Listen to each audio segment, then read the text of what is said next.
தற்போதைய அண்மை செய்தியை பார்த்துக் கொண்டிருக்கிறோம். ராணிப்பேட்டை அருகே பாமக நிர்வாகி விபத்தில் உயிரிழந்த நிலையில் ராணிப்பேட்டை சோளிங்கர் அருகே பாமகவினர் மறியல் போராட்டத்தில் ஈடுபட்டிருக்கிறார்கள். அந்த காட்சிகள் கிடைக்கப்பட்டிருக்கின்றன. விவரங்களை முடிய செய்தியாளர் அருளரசன் வழங்க நாம் கேட்கலாம்.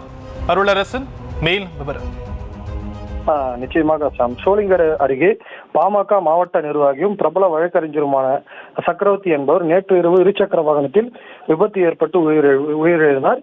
இதையடுத்து அவர் கொலை செய்யப்பட்டாரா என்று பரபரப்பாக பேசப்பட்ட வந்த நிலையில் தற்போது அதற்கான சிசிடிவி காட்சிகள் சமூக வலைத்தளங்களில் வெளியாகி பெரும் பரபரப்பை ஏற்படுத்தி வருகிறது. ராணிப்பேட்டை மாவட்டம் சோளிங்கர் பகுதியை சேர்ந்தவர் வழக்கறிஞர் சக்கரவர்த்தி என்பவர் பிரபல வழக்கறிஞராகவும் பாமக கட்சியின் ஒருங்கிணைந்த மாவட்ட பாமக இளைஞரணி தலைவராக கட்சியில் பணியாற்றி வருகிறார்.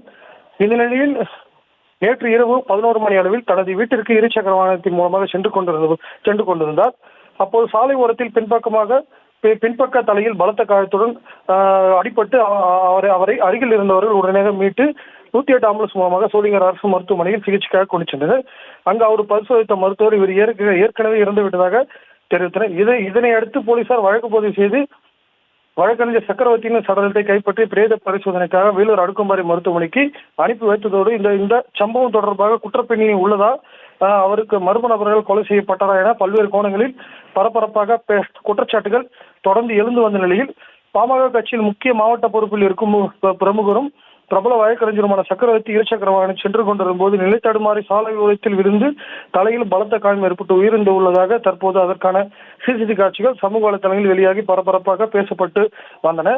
இதற்கிடையே சோளிங்கர் போலீசார் விபத்து சம்பவம் காரணமாக வழக்கறிஞர் உயிரிழந்த சம்பவம் தொடர்பாக முதற்கட்ட தகவலாக வழக்கு பதிவு செய்து விசாரணை மேற்கொண்டு வந்ததன் காரணமாக அவரது சாவில் சந்தேகம் உள்ளதாகவும் அவர் குற்றவாளிகளை உடனடியாக கைது செய்ய வேண்டும் என வலியுறுத்தி பாமக கட்சியை சேர்ந்த நிர்வாகிகள் சுமார் 100க்கும் மேற்பட்டோர் சோளிங்கர் கருமாரியம்மன் கூட்டுரோடு பகுதியில் திடீரென நடவடிக்கை எடுக்க வேண்டும் என சாலை மறியல் போராட்டத்தில் ஈடுபட்டு வருகின்றனர்.